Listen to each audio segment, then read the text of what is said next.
It's time to take command with former NFL tight end Logan Paulsen and former Commanders beat reporter Craig Hoffman.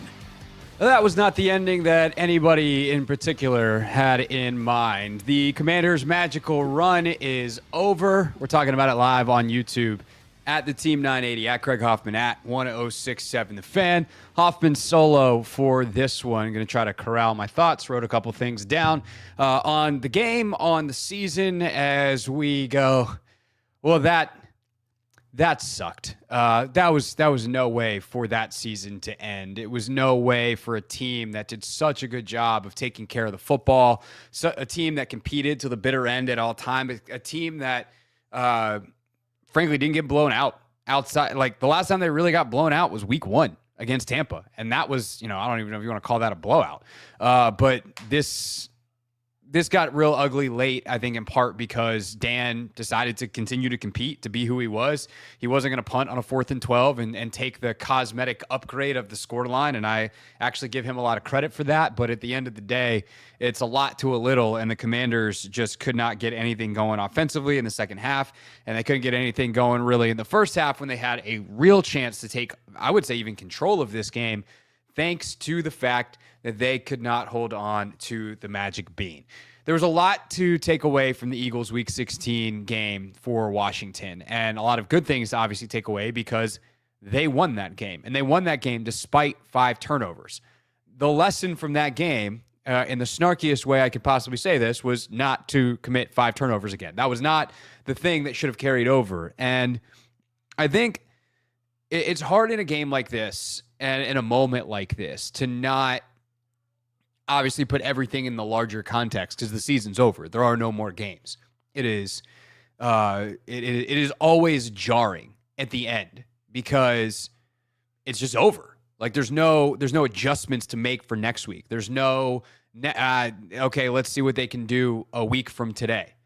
It's what changes get made, who's back. Like there's a million questions that Logan and I will start unpacking later, even this week. But certainly as the weeks go on, we'll process this game and then get into those big giant questions. Start looking ahead to the draft and free agency, and in some ways that's exciting because this team was so far ahead of schedule and all that kind of stuff.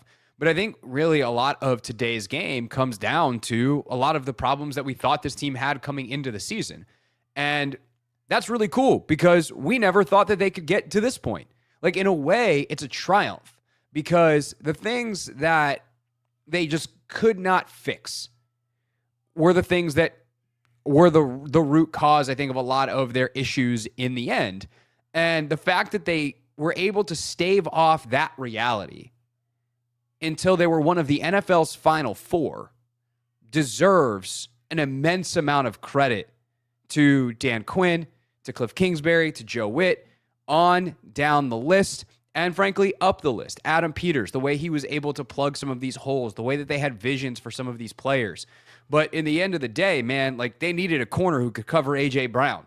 And there aren't a lot of them out there, but they didn't have a guy with a shot today. And they needed talented skill players who can make plays outside of Terry McLaurin. And guys like Austin Eckler and De'Ami Brown had magical runs in this playoffs and were 2 of their best players in the first 2 games. And they had the ball in their hands in key situations today. De'Ami in the first half, and then Austin in the second half, where it gets knocked out. And that probably just, it happens to good players. Mark Andrews in Baltimore would like a word, and I'm not talking about the drop at the end, but like Mark Andrews is a great player, super reliable, fumbled in a big spot last week. It happens, but it happens less to the best players. That's why they're the best. There's a trust level there. And De'Ami trying to do a little bit too much on that catch and run, on that middle screen. Like, bro, just get north-south. Anytime you start bowing back and you're not like Tyreek Hill fast, that's probably not going to go great. And he gets the ball punched out. Eckler, and by the way, like that one is a little bit on Jaden too. Like you can't make your guy slide there. And he slides, tries to get up. The ball's not tight to his body. It's a lack of attention to detail, and you get the ball punched out. Jeremy McNichols is stuck returning kicks in part because of Eckler not returning kicks since he got back from the concussion. And he doesn't, like Jeremy McNichols was awesome for this team in a very limited role this year. But he's Jeremy McNichols, and he hasn't played in the NFL meaningful snaps since 2021 before this year, if I'm remembering my Jeremy McNichols facts correctly. And those are the three guys that fumble. And then you have, or three of the fumbles, I should say. And then you have, obviously, the Jaden pick late is whatever. He's trying to make a play to Terry. But also, I think, speaking of Terry, like the Eagles did a great job of not letting Terry beat them after he got the first one.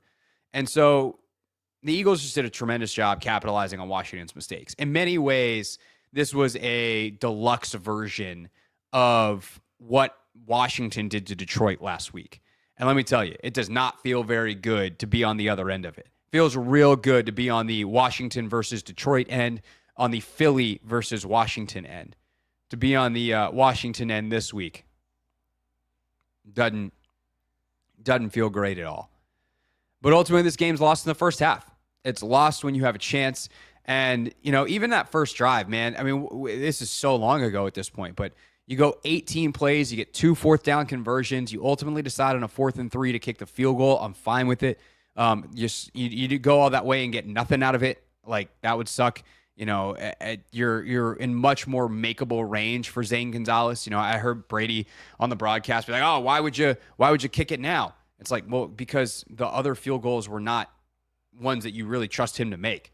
Now you've gotten in range and you trust him to make this one. It's 4th and a long 3, fine, kick the field goal. But then you come out and you give up a 60-yarder on the first drive. And I think that's the other or the first play. I think that's the other really unfortunate and uncharacteristic thing about this game, man. Their tackling was terrible today. And they it's just a bunch of stuff that they haven't done since literally week 1. And I think that's the frustrating thing about this. If I was going to go down, like if I'm Dan Quinn, and I think of the quote that he had this week about some of the reaction after week 1, where people were telling him, "Hey man, it's going to be a long haul." And he was like, "Watch, like F you." He's like, "I didn't take it personally, but I was just kind of like, hey, watch." Because, by the way, I love that. I didn't really take it personally, but hey, F you. Those two things are, only Dan could make that make sense. And he did. But he was like, this is not how we get down. And that phrase is such a Dan Quinn phrase, how we get down. And this game was not how Washington got down the whole year. Philly really messed them up on special teams today. Philly's special teams was good today at a level that Washington's has been great all season. And they typically do not get out physicaled in that department. And I thought they did on multiple kickoffs today. And boy, were there a lot of kickoffs today. By the way, speaking of special teams, real quick before I forget, raise your hand if you knew Tress Way was right-handed. That's right, none of you, including me. He's been the only punter that I've covered in Washington. The most consistent player that has been here since I've been here. Punts left-footed the entire time. Apparently, he's right-handed. He threw Ben Sinnott a pass right-handed. But back to the point, Washington got down today in a way that they have not all year. They were out-physicaled. They were manhandled in certain areas. Philly felt like the more physical team. And I think you felt to an extent some of the issues or the lack of talent, the dominance really, relative to Philly up front, because Philly's 2 lines are great. But I actually thought it was more on the perimeter today where Philly felt more physical. The way that there just wasn't a ton of air when Washington was on offense, Jaden having to extend and not really, getting to do what he wants to do from the pocket. Them able to get some pressure with 4 and that actually working because there's just not space on the back end. Typically, if you do that against Jaden, if the receivers can win or there's space in the zone, he'll dice you apart. The rush almost doesn't matter. But today, Philly did a good job being the right amount of physical. Meanwhile, when Washington's trying to get physical, and I know people are going to talk about the refs, and let me make a note. I will talk about the refs because it is on some level something to talk about in this game. And I haven't taken a look at the comments yet, but I'm sure they're going bananas with, screw Sean Hockley, Eagles are 7-0, whatever. But those were penalties on Lattimore. The fight thing is put that in its own category. But the PI was PI. The holds and all that kind of stuff with the holds. I mean, it's the 3rd and 13 where they get off the field. The late hit on Sainer still, I don't like it. I'm not telling you it's a good call, but it's legally correct, which is why they didn't overturn it. I thought Pereira did a really good job with that on the Fox broadcast, where he's just like, look, is this like the most egregious hit ever? No, but the contact happens after his left foot is out of bounds. Legally, that is what was called, and thus they can't overturn it on the instant review. And so you could not like that call, and you can think it's soft, but it's correct. And Washington felt like their physicality was out of control and unproductive, where Phillies was in your face, right at you, productive. Some of the blitz pickups, all the ways in which they just gave it to Washington. The hitting, this was not a signature Washington Commanders 2024, 2025 play style game. And if they were going to lose, I would have loved it to have at least been where they went down their way, where they went down and ultimately Philly's talent was overwhelming. And it's just like, dang, Saquon reverse hurdled a dude, or A.J. Brown mossed a guy. And it's just like, well, what are you going to do? That they're that good. Devontae Smith makes a one-handed whatever. Sick. Like, cool. But to go down this way, turnovers, sloppiness, mental mistakes, silly physicality nonsense, lack of discipline, that doesn't feel right. And it's something that they're going to have to live with. And we're all, I guess, in our own way, going to have to live with the entirety of the offseason. Couple of other notes, and then I will brave some of the comments, and then we're all going to go watch the AFC Championship game.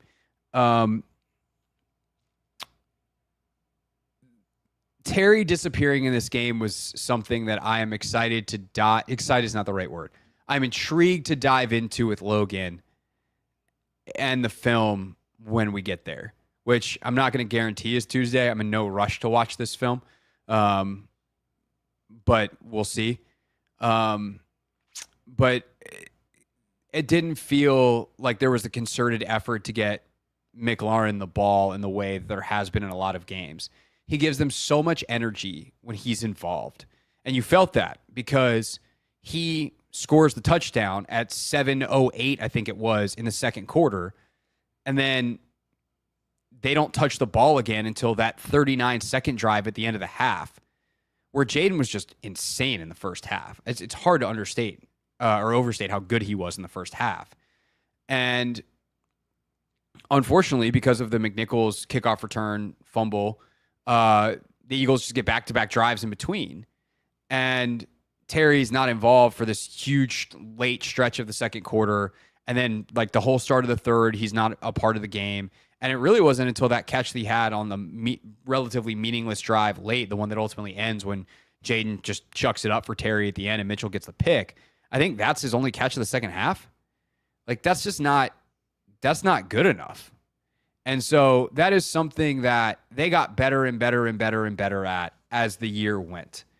But it is something that I think remains a priority for them moving forward as long as Terry is Terry. And just I'll close my Terry thought with this quick thought on McLaurin that hit me during the game.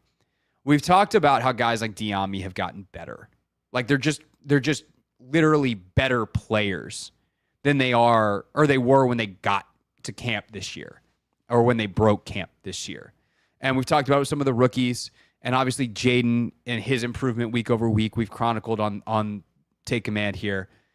And Terry is a better Terry was always an excellent football player who needed a quarterback to showcase just how good he was. But Terry McLaurin got better at football this year in his age 29 season. He's better at the catch point. He's a better route runner, and he's better after the catch. And he's always been really good at those things. But that slant to break those tackles and go is a type of thing that he did on a more regular occasion in college at Ohio State. And it's kind of a thing I've been waiting for years for him, where he is just able to break through because he is hard to tackle, but then the breakaway speed.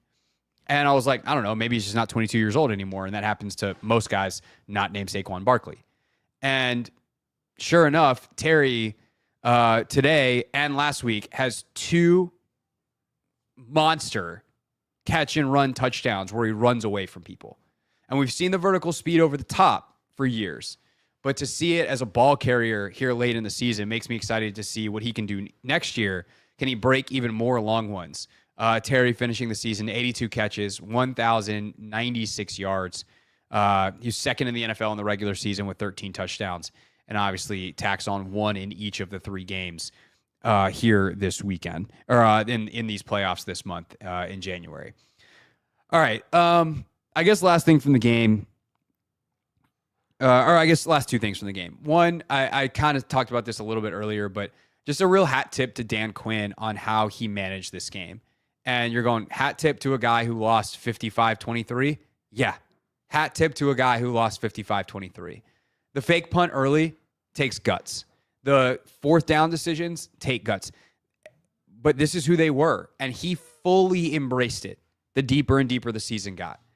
And I think that's commendable. And that gives me real hope for a lot of coaches who will flirt with some of that stuff and not be able to have a really good read for the game and the feel for it, or have their team prepared for that moment and it feels like, oh, wait, coach, we're going for it. Oh, we're going to haphazardly throw out this fake punt. Like, no, he knew to win this game, you had to go big. And he went for it. And sometimes when you swing big, you miss in a big way. And ultimately, like some of these lack of, or the aggression late to be like, I'm going to try to extract that 3% chance that we win when there's 12 minutes to go versus just punting and making the scoreline look more cosmetic.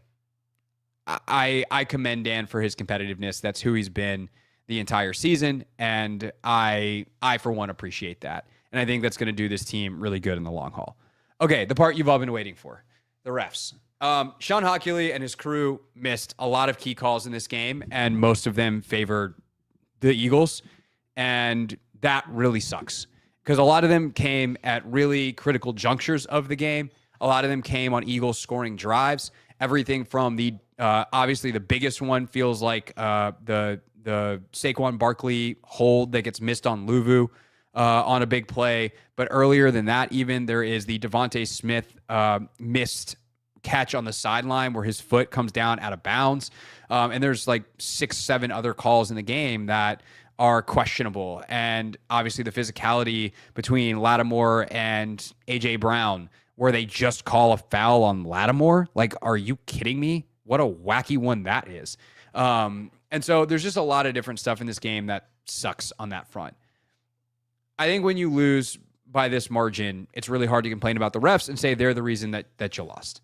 And Philly played better today. You don't get to turn the ball turn the ball over 5 times and complain about the refs. You can complain about the refs writ large. They're bad. Sean Hockley, I've never watched a game of his and been like, that guy's great at his job. And a lot of them, frankly, were his flags. And I do think that is something the NFL probably should be aware of. It's like, hey, there's this really weird pattern of when this guy refs the Eagles, they don't lose, and there seems to be a lot of complaints about the officiating. Also, when he refs Washington, there's some really shoddy stuff with him. So does he just suck at his job in general? Or is this a problem specific to these 2 teams? I think they should figure that out. But the refs are not the reason the Commanders lost. The Commanders are the reason lost. Or the Commanders are the reason the Commanders lost. And second to the Commanders and their own self-imposed issues, turnovers, fumbles, etc., are the Eagles, because they played fantastic and they thrashed Washington for their mistakes. I believe it ultimately wound up being 28 points off of turnovers for Washington, or for Philadelphia, in a game where you only scored 23, period. So that's kind of my bit on the refs. Yeah, offseason. We got a lot of time to talk about the offseason, but I'm excited to see what Adam Peters and company can do. The way this coaching and GM cycle went, Washington's front office and coaching staff looks like it's mostly going to stay in place. I am curious to see if some lower level assistants get poached. Like as these guys fill their staffs, does someone like Davita Pritchard get poached to go be an offensive coordinator somewhere? It's not going to be because of money. I can tell you that much. That's a cool thing about the new ownership group. They're going to pay for people to stay. But Lance Newmark, who was up for the Jets GM job potentially to go join Aaron Glenn, he's going to stay with Peters. It looks like as there's no more GM jobs open. There are other folks in this front office that I think could be poachable. A guy like Ben Sosna was kind of a wonder kid in Detroit. Does Glenn or Ben Johnson try to poach them for an assistant GM role or something like that in their front offices in Chicago and New York? I know in Chicago that job's not open because Ian Cunningham has been one of the top GM candidates around the league in the last couple of years. He's the assistant GM in Chicago. So, if he ultimately gets a job next year, could Sosna be there? Yes, but that's next year. We'll deal with that then. But outside of that, there should be a lot of continuity in both front office and coaching staff. And that's amazing. Because to get to build off of this, an NFC Championship game appearance in year one with a rookie quarterback, 4 years remaining on his rookie quarterback contract, a ton of cap space, all your draft picks, plus the extra third rounder that you got in the Dotson trade. I guess you gave up one of those, your own natural third rounder, which is now going to be much, much later than initially thought. You gave up that in the Lattimore trade, but you're in great shape. And by the way, I think Peters probably hired a few scouts after the draft last year. There's always a flip. Like Black Monday in the NFL is the day after the season. Black Monday in scouting world is the day after the draft. And so this is actually like Adams' first fully staffed the way he wants it off season. So let's see what they can do. And they've got a need at corner. They've got a need at wide receiver. They've got needs along the offensive and defensive lines. They should hopefully have a succession plan at linebacker, but I would definitely be bringing Bobby Wagner back. I would see what Zach wants to do at tight end, unless you think that Sinnott is ready to take a huge step and Zach is kind of blocking him, and you're going to have to take that short-term hit for the long-term gain. But those are conversations that we'll have over the next couple of weeks here on the show. We'll try to go through position by position, spend some time, talk about how the guys did, talk about some of the decisions that Washington has to make, and flush that out. So other than that, as the Chiefs are up, some of y'all are going to be listening to this in podcast form later, and you'll know the result of the title game, obviously, on the AFC side. But Chiefs up 7-0 about halfway through the first quarter. By the way, the Commanders still had the ball at this point in the on their opening drive at this point in the first quarter in this game. What a silly one. Yeah, let's get through some of these. We have a Bobby Wagner. We got a couple Bobby Wagner haters. If y'all think Bobby Wagner played bad football this year, I have really bad news for you about your football IQs. He was good. Like, yes, does he struggle in coverage sometimes? Yeah, most linebackers do. It's a really hard position unless you're like Fred Warner. There's a couple other guys that play it really well both ways, but he honestly does pretty well, like okay in that realm. He's a monster against the run, and what he provides everyone else of letting them be in the right spot. I would keep Bobby Wagner, no doubt about it. Let's see. And if a guy had, one bad, if they're going to say, oh, he looked old today. What? Because 3 dudes tripped in front of him and he couldn't get to Saquon Barkley. Maybe let's look at the 3 dudes who tripped in front of him. Let's see. He did not get lost on the Saquon run. Too many people talking about Bobby Wagner. If I had known this what the comments were going to be, then I probably wouldn't have gone into the comments. I am proud of how you guys are apparently not that butthurt by the refs.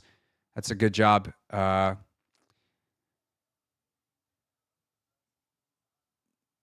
we're gonna skip the comments. And William, we can cut this part out of the last 90 seconds. That can skip the recording for the audio version. That's going to be our show. I say this very sincerely. Thank you. The last month especially has been one heck of a ride. Logan and I have enjoyed the hell out of doing this show, but we've also enjoyed doing it all year long.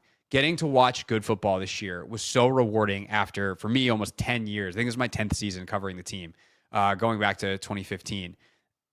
And this is the one we've been waiting for. But hopefully, because of what Jaden Daniels is, who Adam Peters is, who Dan Quinn is, there are many, many more to come. And we'll be back with Logan, ASAP for another show.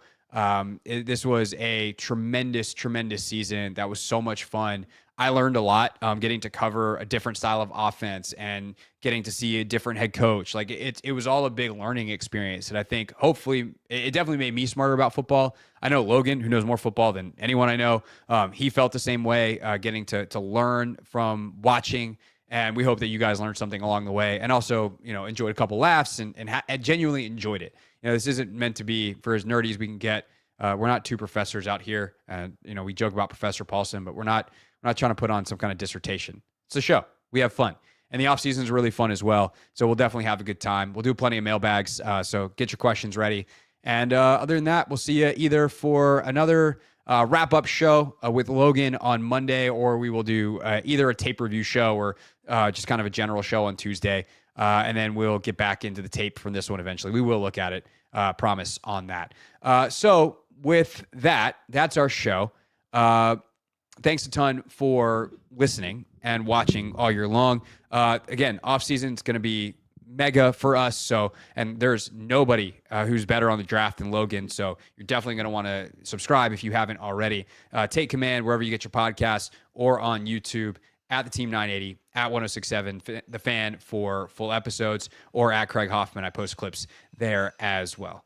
I'm Craig for Logan and our producer, William. Thanks for a tremendous season, and we will see you guys next time on Take Command.